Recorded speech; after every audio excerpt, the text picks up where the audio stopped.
July 21st, if you are watching this video on my birthday, I have a special surprise for you during my birthday week. Make sure you sign up to the email list with the link up over below this video, depending on where you're watching this, and join the community first and foremost. Second, the Feminine Code, the virtual retreat. Who is it for? What is it about? So let's start with I have found that in working with women for over 2+ decades, that women believe that they need to lead like men in order to succeed. They need to lead with masculine energy in order to succeed.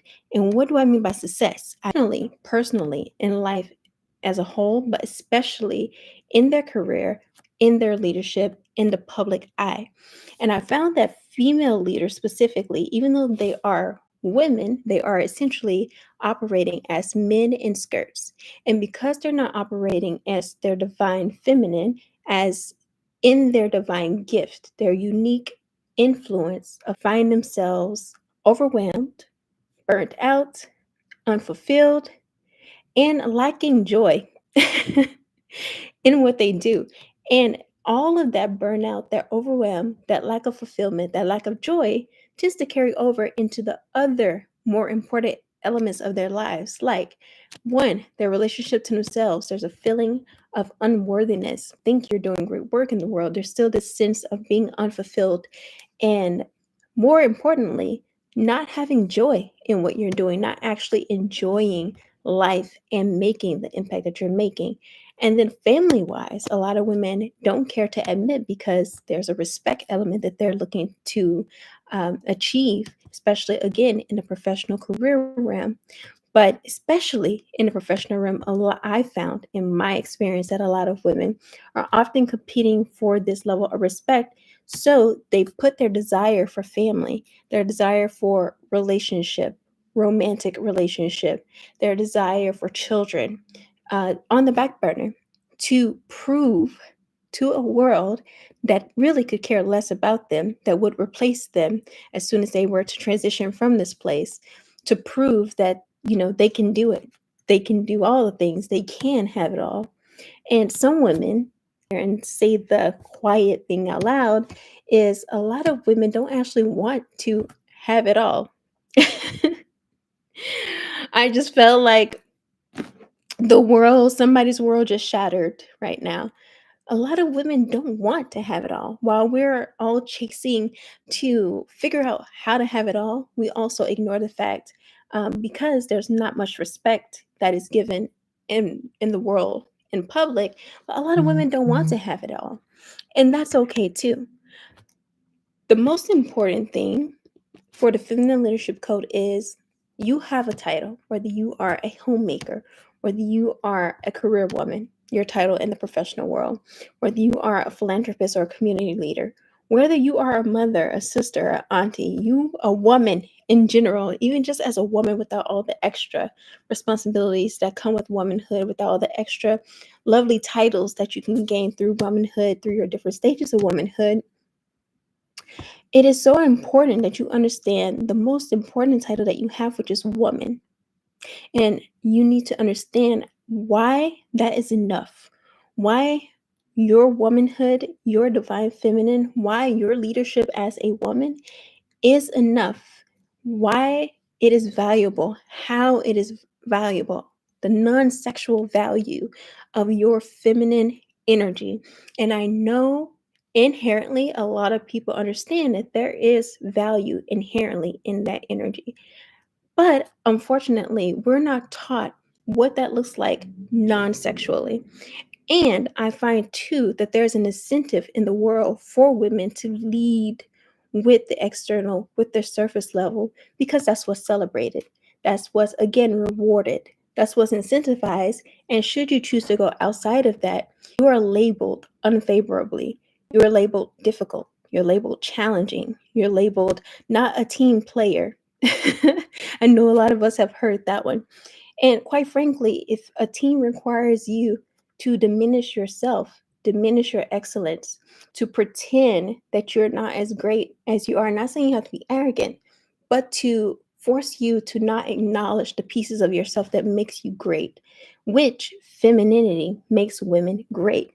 You don't really want to be a part of that team anyway, so not being a team player, actually, you're just having self-respect. And I find that in this world that we live in, that is not rewarded. A lot of people will get to success a lot faster, and I think we've all witnessed this, by putting on a mask. Males in skirts, men in skirts, essentially. And it's because, again, that seems to be what's rewarded. But think about the actual benefits. I always say, I asked my husband recently, what is the benefit of being a US citizen? Right? Because there's this hype around becoming a US citizen. And for some, the opportunities for employment is the biggest incentive, the opportunity to provide for their family, right? But as a US citizen, if you really sit back and think about the benefits of being a part of this exclusive world, holding this exclusive, and I say that very with a grain of salt, right? So this exclusive quote unquote title and access, what are the benefits actually for you? What is your money actually funding that you hold so dearly to your title as US citizen? Or is it just that the world puts you on a pedestal and that feels great to you? This superiority, it's something that a lot of people want access to. It's something that a lot of people strive for. And so inherently, you think this status has value. But when you really sit back and look at your life, are you actually fulfilled with the status? Has the status given you what you truly want? Financial freedom, joy, rest, a higher quality of life. And finally, the rarest luxury on earth, peace. Do you have inner peace, and are you fulfilled, and do you have joy with your current status, with your current title, with this achievement that you have that makes you feel great? If you are here, 9 times out of 10, your answer is no. If I'm going to be honest and straight, which you know I am, you've been hoodwinked. You have been played for a fool, and all of us have had to play a fool at some point in our lives, so don't feel bad. This feeling of superiority, the illusion of status, the illusion of importance, the illusion of significance, you fell for public validation and you gave up your soul, your purpose, and joy and peace in the process. That's what it cost you. And if you are tired of it, if you don't want to settle for this, but you don't know how. So, okay, this is all good and well, Shatoyia. That's great. Thank you for opening my eyes. All right. So the issue is, you know, the world has validated me in this way, told me to get the title and I will be fulfilled. I'll have success. Told me to get this position and I have success. Told me to do all these things, check all these boxes, and I will be happy. I will have reached the peak of success. And yet I am unfulfilled. I don't have joy. I don't have purpose, and I don't have peace. So if the world believes femininity is weakness, and in order to move up the corporate ladder, it seems that the women who are operating as men are winning, which they are not, based on our definition of winning, which is fulfillment, joy, peace, purpose. How can I show up in my femininity? This is the question we need to be asking now. How can I show up in my femininity, in my softness, in the strength of my softness? How do I navigate my femininity in a way to position myself so that I do not compromise? This is very important. This is what makes my program unique, so that I don't compromise my core values, my femininity, and my well-being in the process. Most formulas and frameworks that are being taught, you have to compromise one of these three things: your core values, your well-being spiritually, mentally, emotionally, financially, or your femininity, your softness, your womanness, so to speak, the empathy, the nurturing, the care, the gentleness, all the things that makes you woman.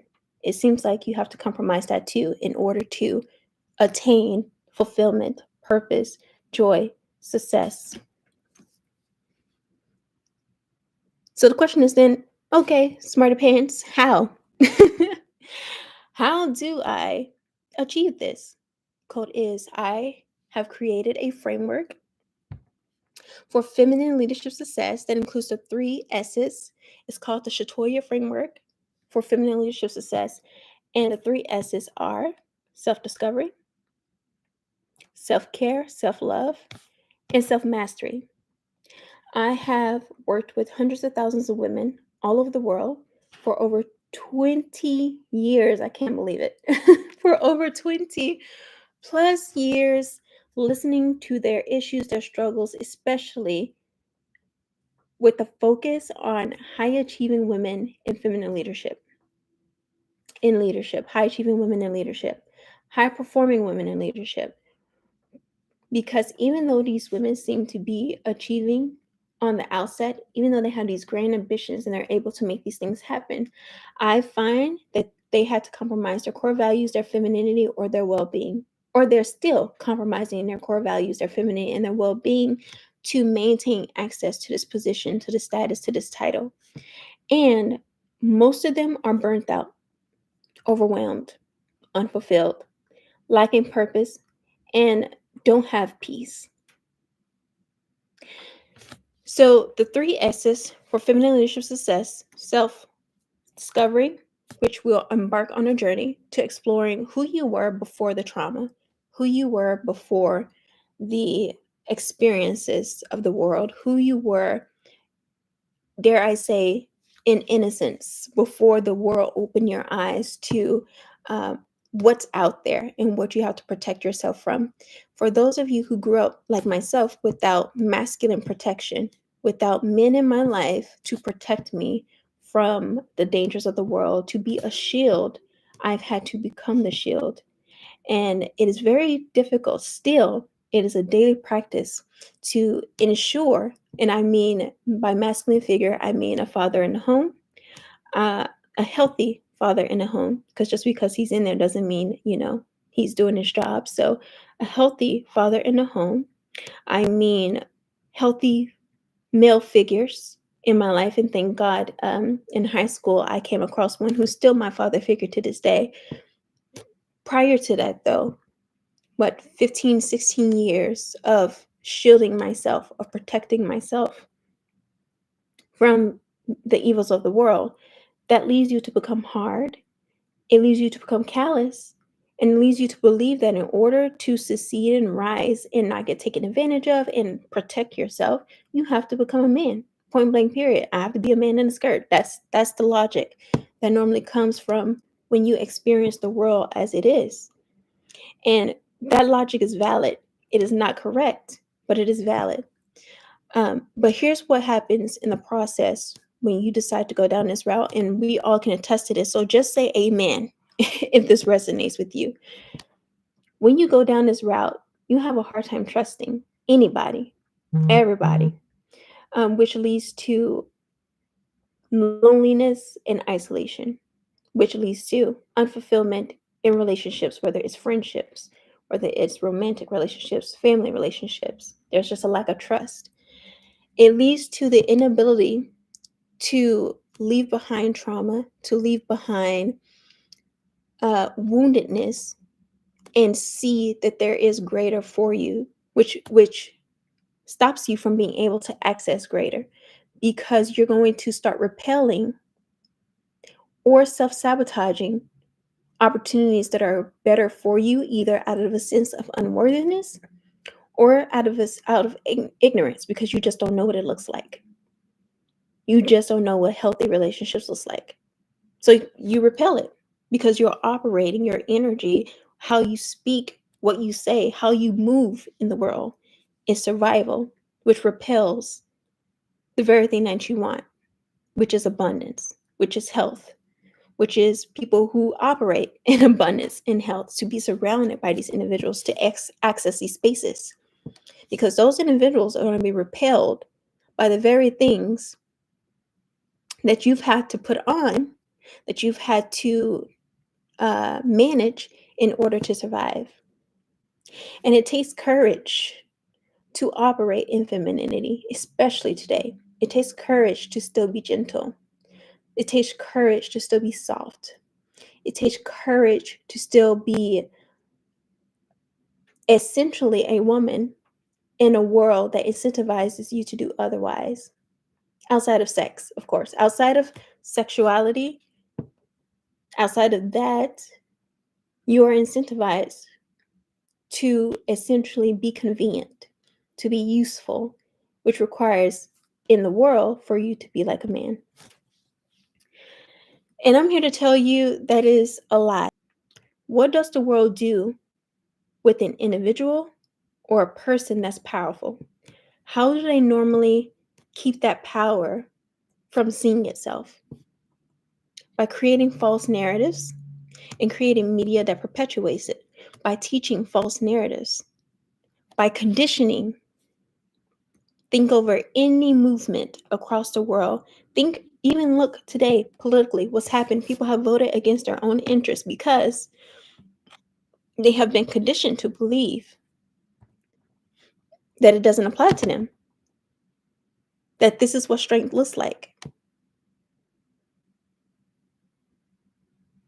And to be attached when you are broken, to be attached to what's validated, to what's trending, to what's accepted. When you're broken, you lean towards being validated by things outside of yourself. When you're broken, you seek validation outside of things yourself. You need external validation to feel important, to feel significant, to even feel like you're somebody. So unfortunately, being a woman, by that definition, by that standard of success, is not enough.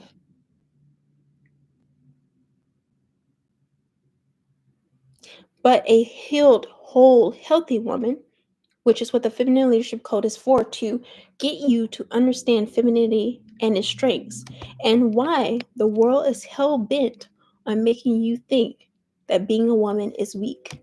Who wants to be attached to weakness?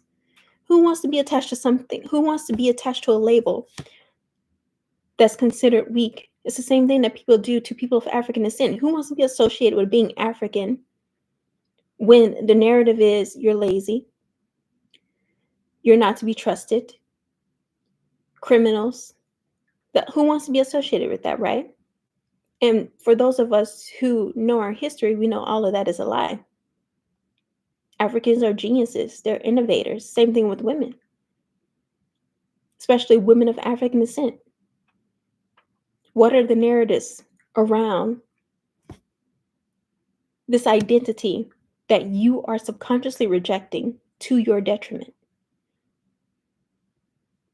Or in more simple terms, put it in the comments. What is it about being a woman? What is it about the identity, by identifying as a woman, identifying with a feminine woman, with femininity, that makes you reject it and makes you want to lead more like a man?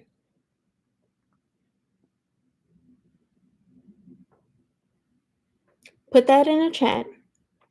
I will read some of them, and let's go through some of these things that makes you reject identifying as a woman.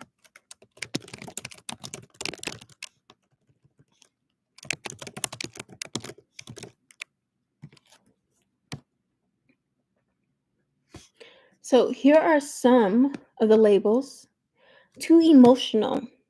So here's some negative things attached to femininity. Being too emotional, which suggests that emotional intelligence or vulnerability is a weakness rather than a leadership strength. Now, we all know in relationships, one of the things, especially that I have found in my community, whether it's friendships, familiar relationships, romantic relationships, one of the things people look for is what? Emotional intelligence. But when it's attached to a woman, you're too emotional, you know? So that's negative. Who wants to be considered emotionally unstable. And if that's attached to being a woman, you're going to denounce your womanness. You're going to be like, you know what? No, I can be tough. I can, not allow my emotions to drive my feelings and my beliefs and what I say. But essentially, what you are agreeing to is this is not valuable. And so there's a piece of your womanness that you have subconsciously agreed with the world is not valuable. And this leads to a lack of identity, a sense that you don't really know who you are, you're confused. And if you do accept that this is who you are, then you don't feel worthy. You don't feel valuable. Weak or soft. This is the biggest one. I thought someone was going to say weak first. I thought weak was going to be the first thing that somebody said. But yes, weakness, being soft. I know growing up, being soft was seen as weak, especially because, again, to my point about being broken, a broken woman, right? To a broken woman who's never been protected. So I get it, but I don't agree with it. To a woman who's never been protected, who's had to fend for herself, who had to raise children by herself and still work and survive. Yeah, you can't be soft in this world. You can't be weak in this world. That's the mindset. And if that's associated to being a woman, then you know what? I'm going to be a man. And here's the thing about women, we very well can operate as men, but it is not going to be in our favor because our core values and our well-being are at stake. And what makes us powerful, our power is gone. When we choose to lower our standards to that of the average man, our power leaves us, our influence gone.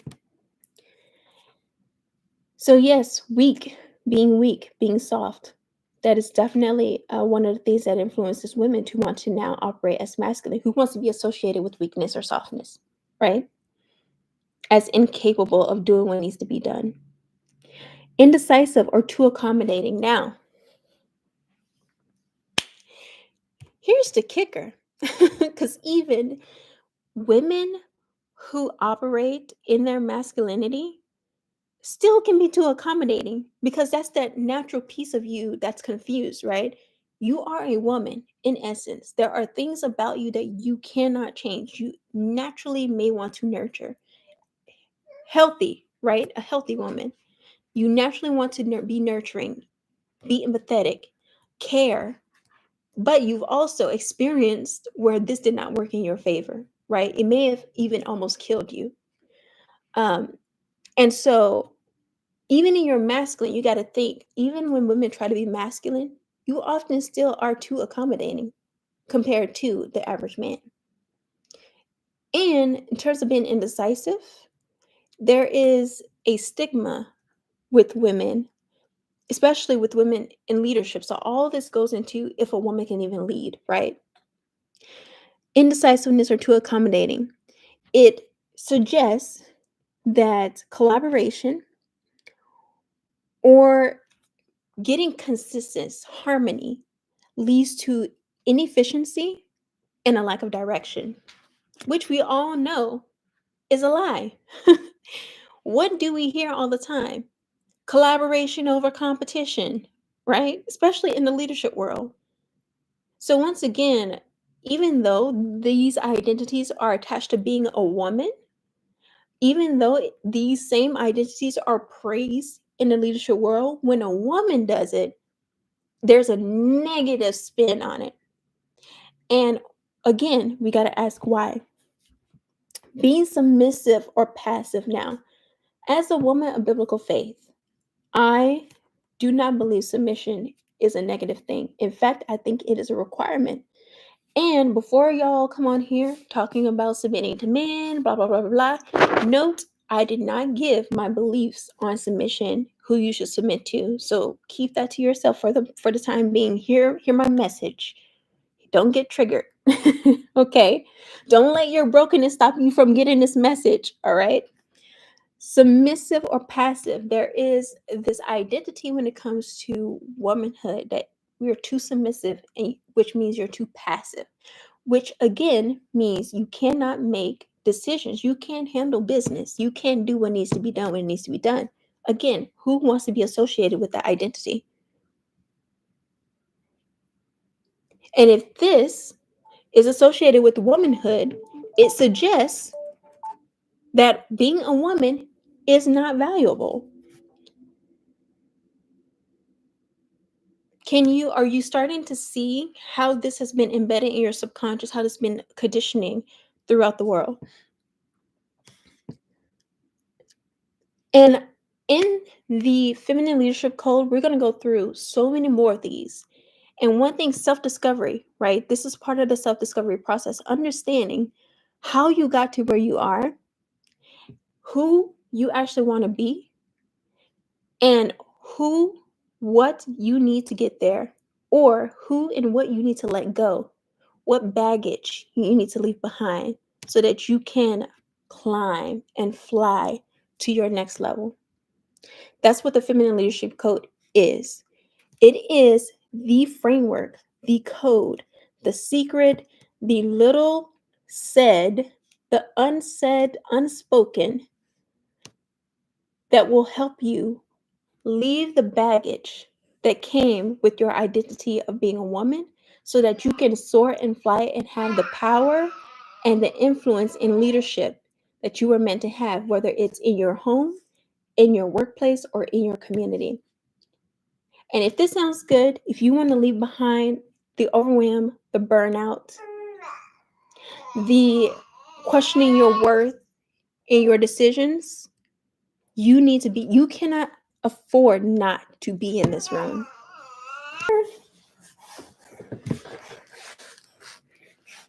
If you want to learn how to lead, influence, and impact without compromising your femininity, your core values, and your well-being in the process, join the Feminine Leadership Code 3-day virtual retreat to learn the 3 S's, the Shatoyia framework for feminine leadership success.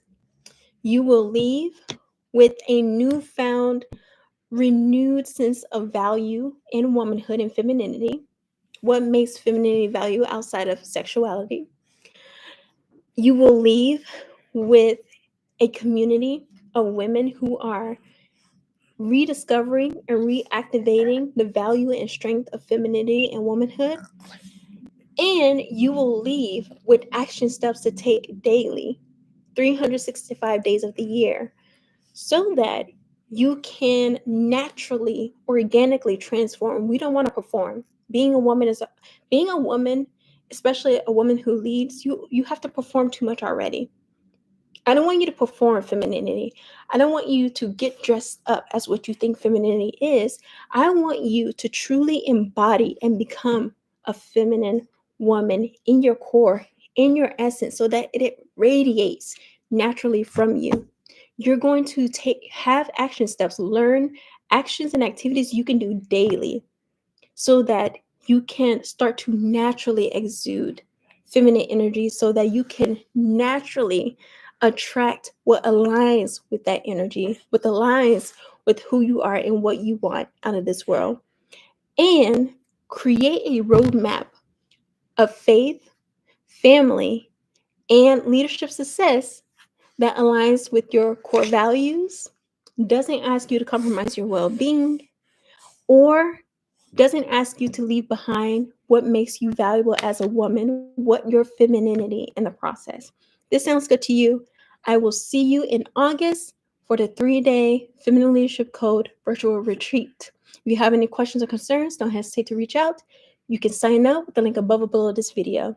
And when you sign up, you will have access to the training recording, the training recordings for all 3 days, as well as access to my exclusive virtual community where I answer questions regarding feminine leadership. I engage with feminine leaders around the world, with women leaders around the world, and I host ongoing trainings. You will have access to ongoing trainings every single month, and I will upload a new feminine leadership training skills training every single month.